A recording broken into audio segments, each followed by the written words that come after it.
My guest is Joe Jordan, an inspirational speaker, behavioral finance expert, and thought leader in our industry. He is also the author of an award-winning book, Living a Life of Significance. In this book, Joe breaks down his 5 pillars of financial success, and that's what we're going to be talking about today on the show. I'm Paul Blanco, and this is Small Steps, Big Wins.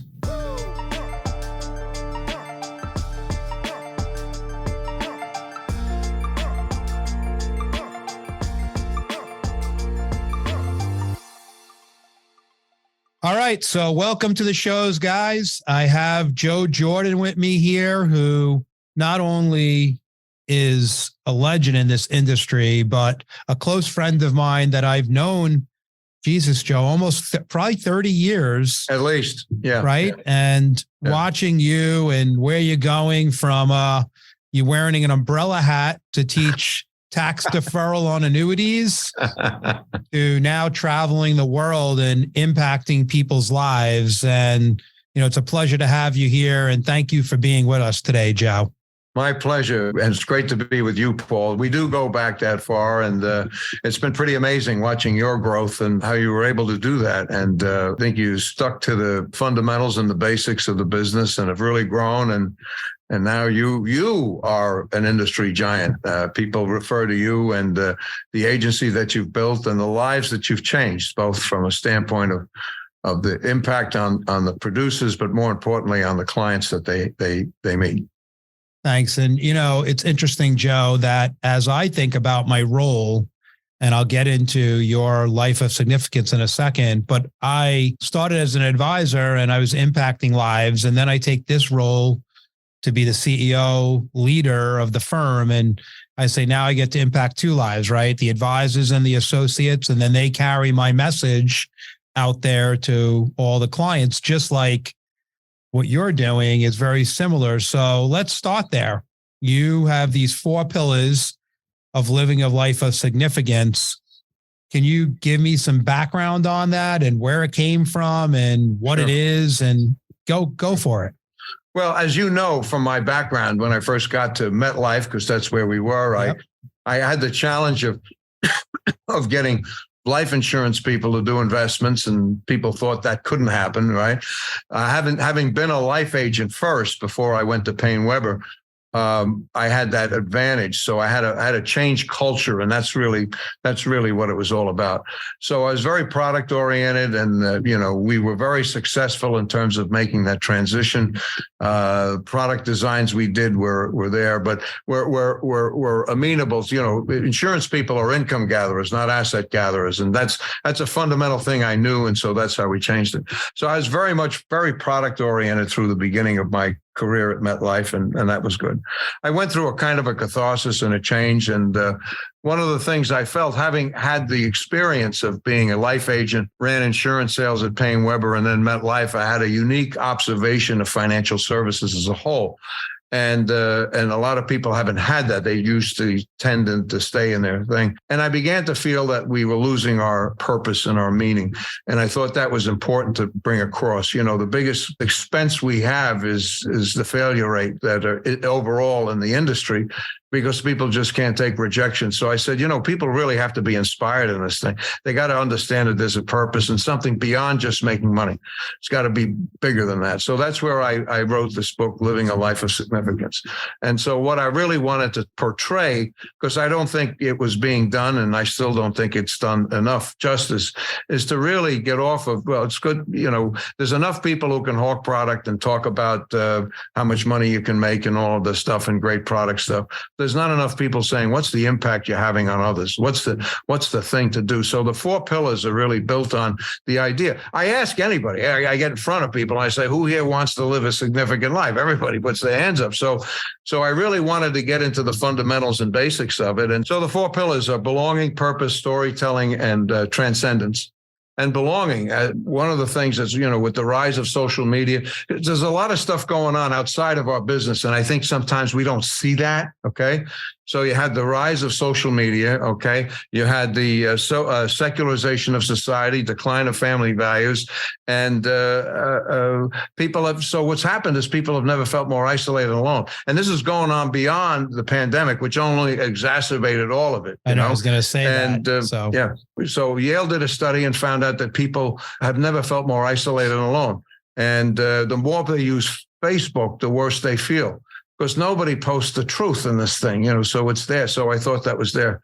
So I thought it was important to understand that when we were growing up, everybody thought the computers would take over the planet, right? That people would just dial up 1-800 buy insurance and investments. And it just hasn't happened, because there's a fundamental DNA approach towards the idea of people, feeling that they belong. And purpose is the other one, which requires a commitment that's bigger than what's in it for you. And I think that's important. And I heard a great definition of purpose, Paul. Purpose is not the thing you do. It's the thing that happens inside of others when you do what you do.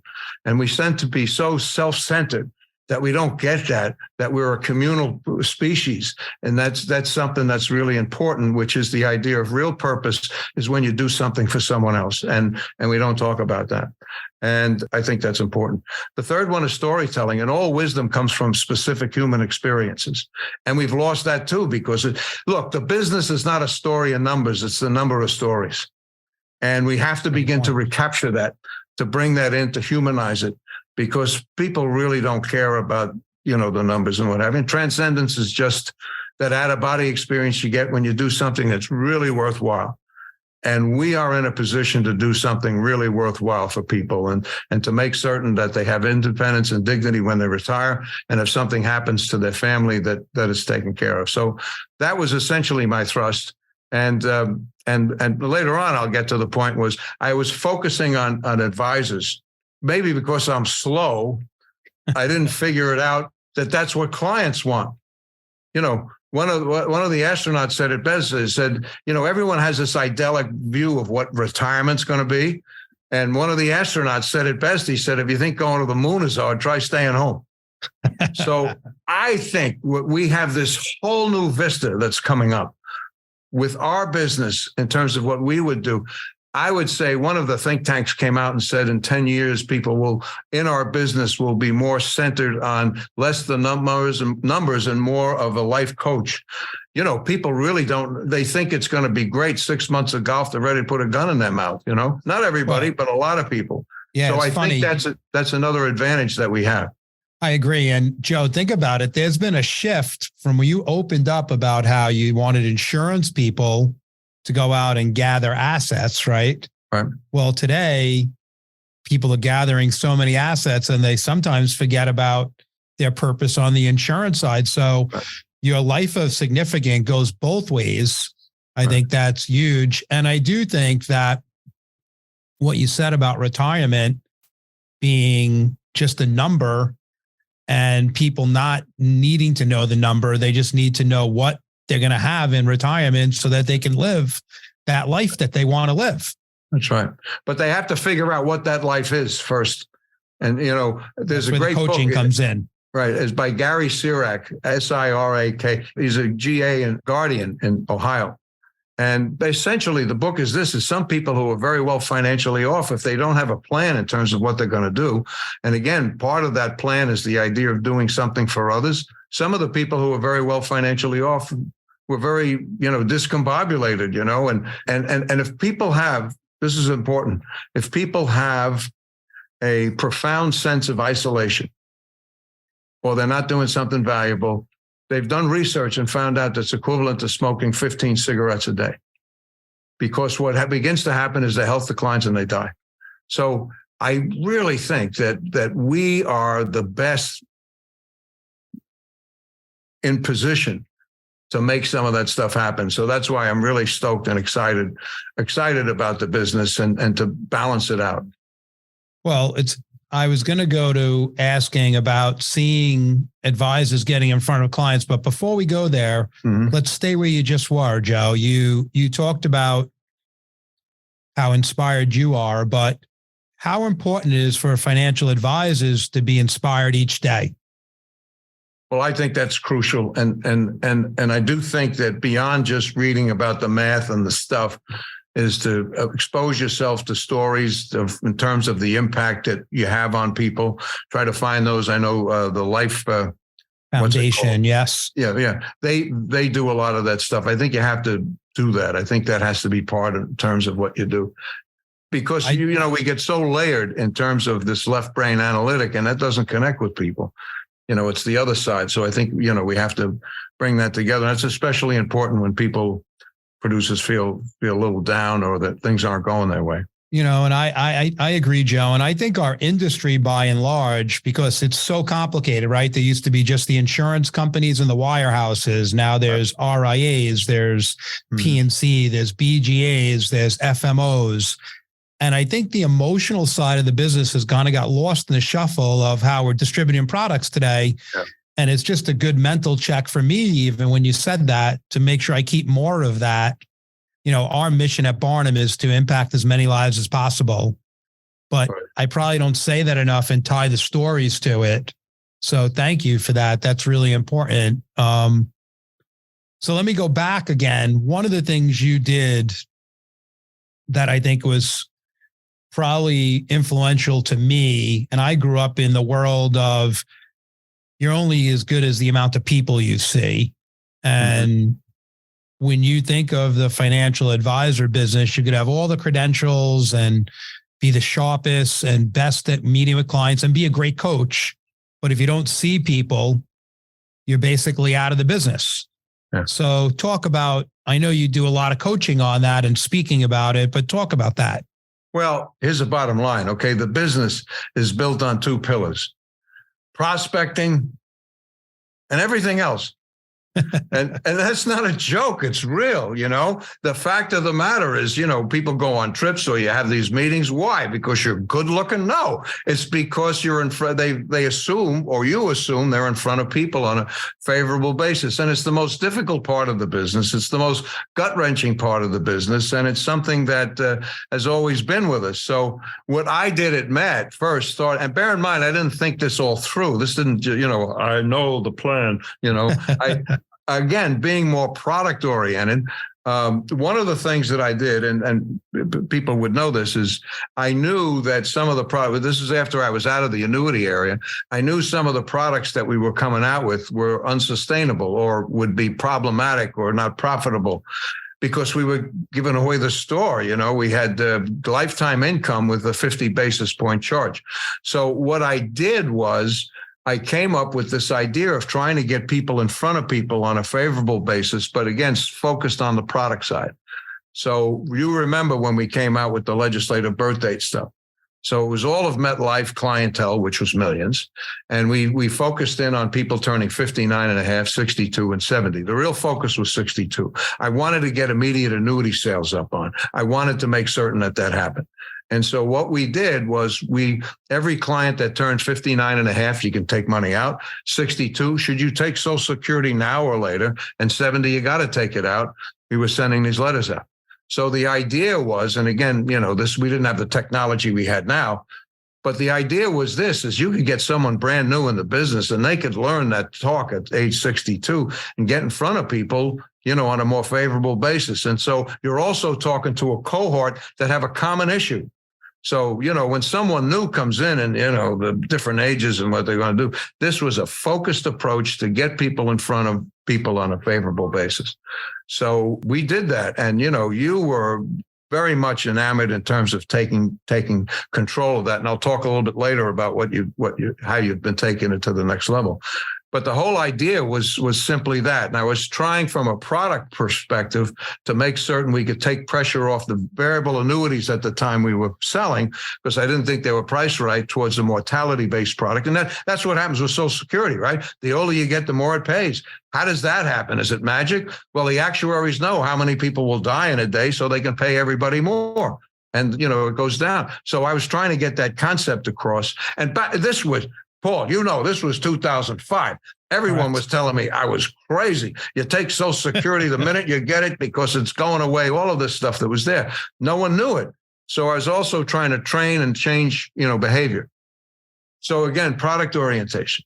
So then I began to realize, I said, man, this is really something worthwhile that benefits producers, because if they really take a control of it and a manager manages it and they can go out and see people and really, but they have a common story. And it's something that's really worthwhile for people. So it was more customer oriented than it was, I got to make a sale oriented. And what it did was, I don't know if you know this, but from 2006 to 2012, we did $240 million of GDC with those things because we tracked it.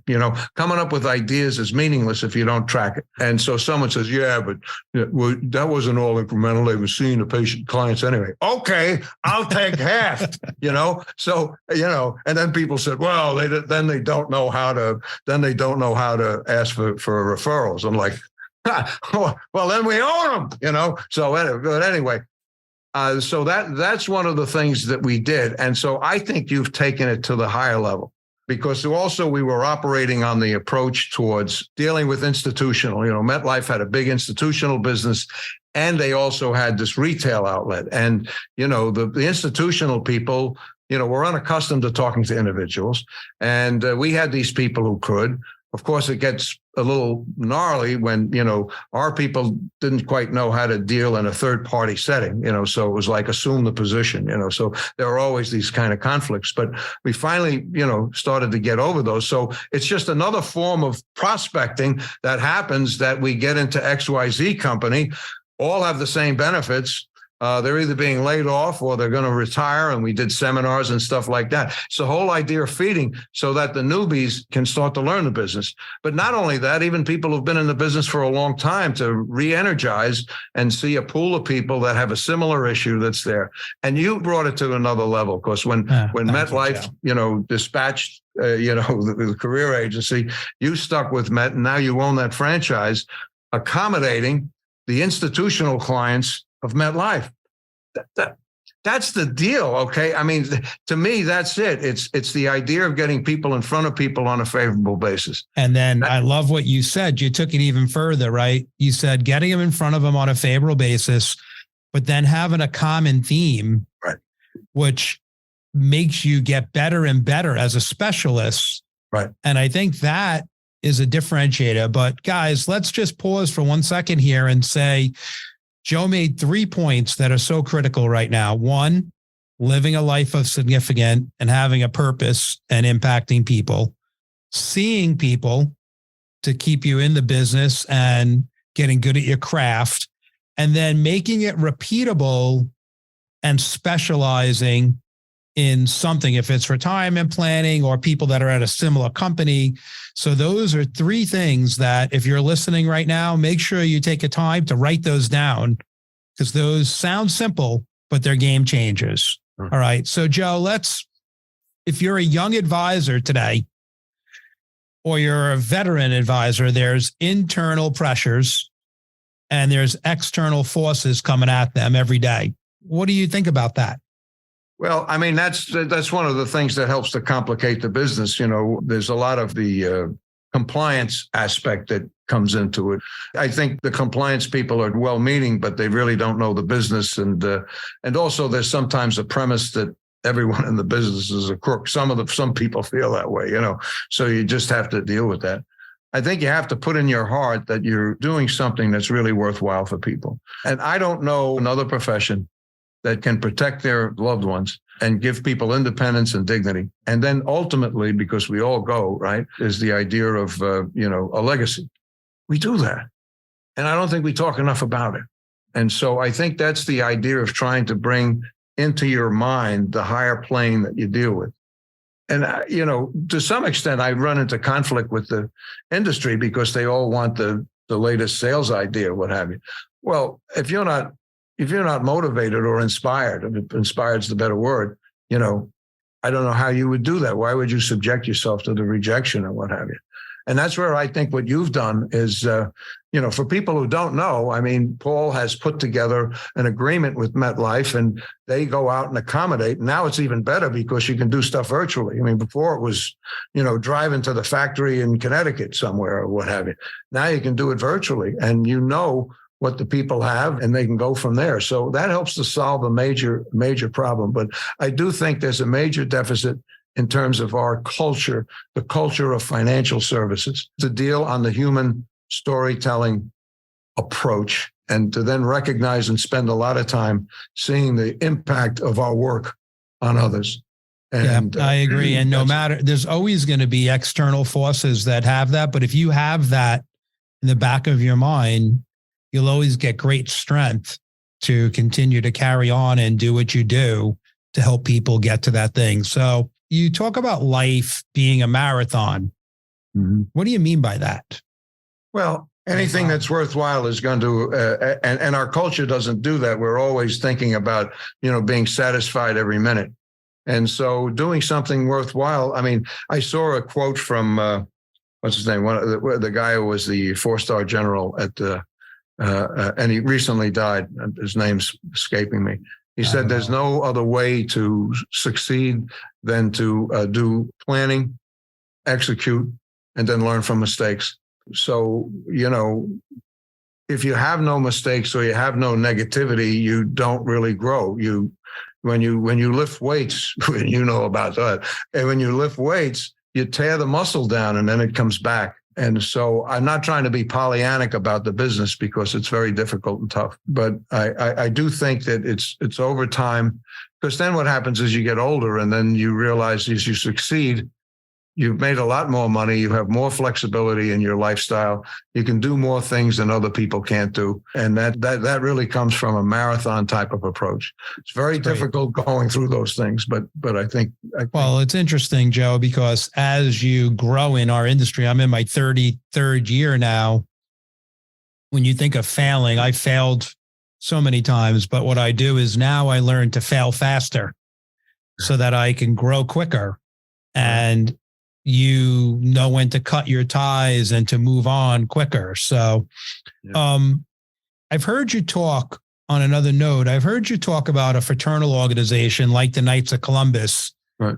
And you think that they can help the industry and what they should be doing or shouldn't. Talk a little about that. I don't know how that story goes. Well, let me start. One of the things is I always had an admiration for mutual companies, because they have a purpose for being that's different from and goes beyond just making money. And I don't think many people in a mutual company see that at all. So again, it's the idea of beginning to focus not on I, but on others. And fraternals, they actually have a lot of these programs that, help others, like the Knights of Columbus has all of these different programs where, they help kids with coats or what have you. It's not the only thing, but to me, it's a one-stop shop in terms of the future. And I do think that we're going to be spending more time. And you've seen this with a lot of your bigger producers who are talking to, higher, more affluent people. That's the thing that they need help with. And so what I'm trying to tell fraternal people is, you've got a one-stop shop.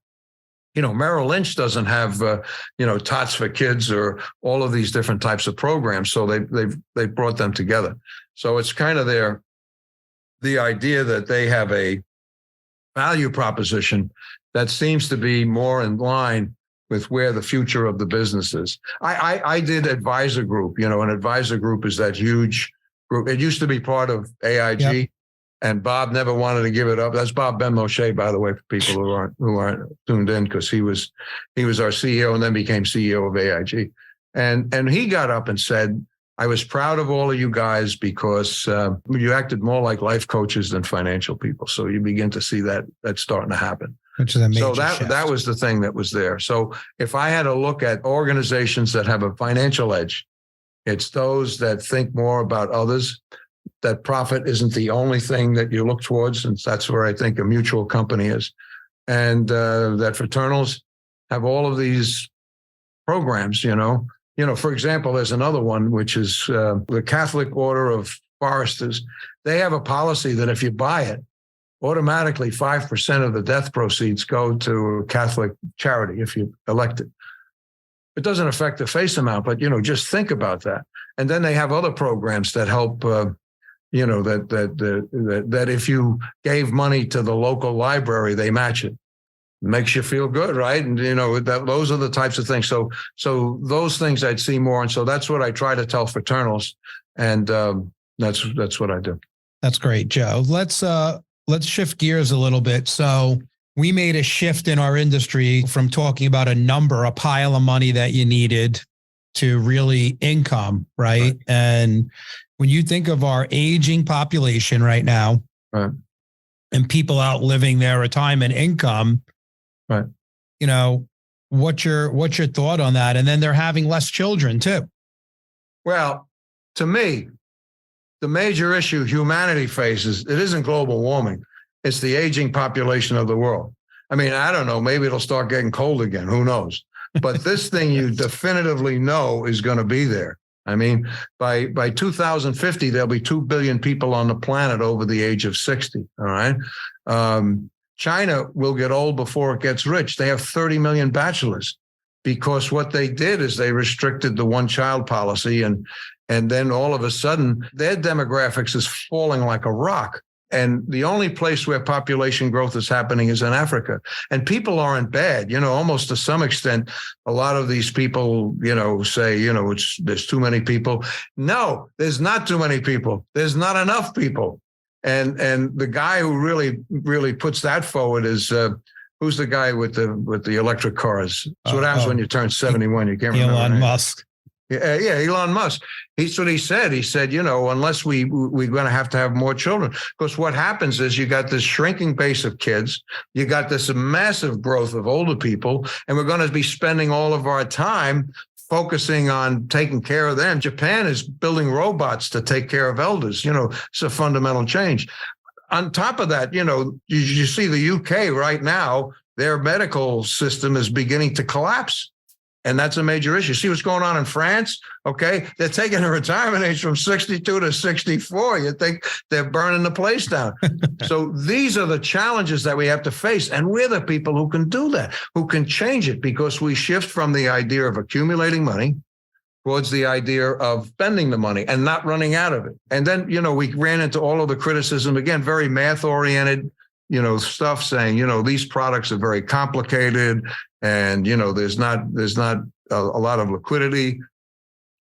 Hell, if you're broke, that's pretty illiquid, and with for annuities, for example, you can run out of money, but you can't run out of income. Yep. And it's better than nothing. So I think that's a fundamental mindset that has to be crept in. And what insurance companies do is they have mortality credits. Life insurance, the people who live pay for the people who die, and in annuities, the people who die pay for the people who live. That's just the balancing act that's there. And those things are really critical, especially as people live a lot longer. So to me, hey, how the hell are you going to deal with global warming if you're all obsessed about how you're dealing with people as they age? So I think that's the major issue that the planet faces, and we deal with that directly. I agree. Now, and let's shift gears a little bit here, Joe, about you personally. So you've been doing this for almost 50 years, correct?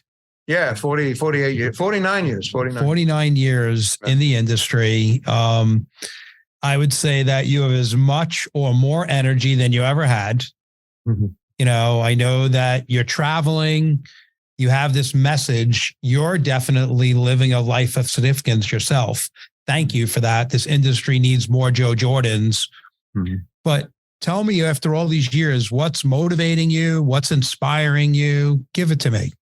Well, what finally changed my thoughts process it was my own personal story. For those who don't know, my father was a very successful guy. He was an advisor to Harry Truman. By the way, somebody sent me the video of Harry Truman accepting the 1948 nomination for president of the Democratic Party, and sitting right behind him is my dad.